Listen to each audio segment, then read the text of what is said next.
سے بھی نہیں رہا جا جو رہا، بات ہم سے آپ بھی نے نہیں رہا کیسی جا حسین اس میں کہی، اشفاق احمد مرحوم جن کا بھی آپ نے تذکرہ کیا، میرے پاس ڈیرے پر آئے جیلم، جو ان کا اپنا ایک سٹائل تھا مشرقی پنجاب کی وہ لینگویج کا، کہنے لگے عرفان صاحب اگر بچے کے چوٹ لگ جائے، سائیکل سے گر جائے، نالی میں گر جائے، کوئی مارے، ماں ہی مارے، تو بچہ ماں کی گود میں پناہ لیتا ہے، ٹھیک، اس کو ماں کی گود اویلیبل ہے۔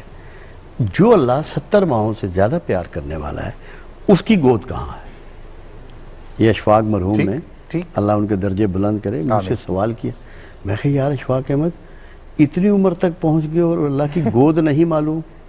کہتے نہیں معلوم۔ میں نے کہا توبہ اللہ کی گود ہے اس میں پناہ لو۔ سبحان واہ کیا بات، سبحان توبہ اللہ کی گود ہے اس میں پناہ لو۔ بالکل تو وہ بنیاد ہے۔ ایک بات بہت ضروری ہے